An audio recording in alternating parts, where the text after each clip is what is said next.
Ukoliko se pitate šta bi napravili za večeru ili doručak, donosi vam predlog i ideju za jednu toplu, lepu, ukusnu večeru, piroške sa sirom. Moja deca mnogo vole, a verujem da ćete i vi.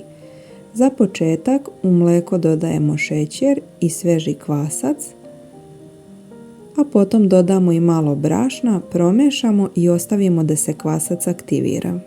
U posudu dodajemo brašno, so, promešamo, a zatim dodajemo i jogurt, ulje, jaje i aktivirani kvasac. Testo zamesimo i ostavimo u posudi da se udupla, a zatim ga rasklagijamo na brašnom posutoj podlozi na debljinu od pola centimetra u oblik pravogonika, a zatim isečemo na 12 približno jednakih delova. Na svaku kocku stavimo jednu kašiku sitnog sira, a zatim zamotamo ove piroške.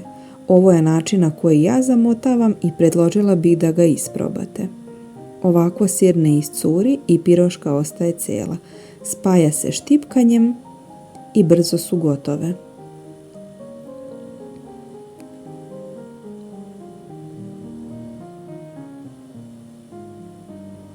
Ovako izgleda kada je gotova. U tiganj stavite malo više masti, a zatim pržite piroške oko 2-3 minuta sa obe strane. Stavite na ubrus ili salvetu da se odsede, a potom uživajte. Do novog recepta ostajte zdravi i siti. Prijatno!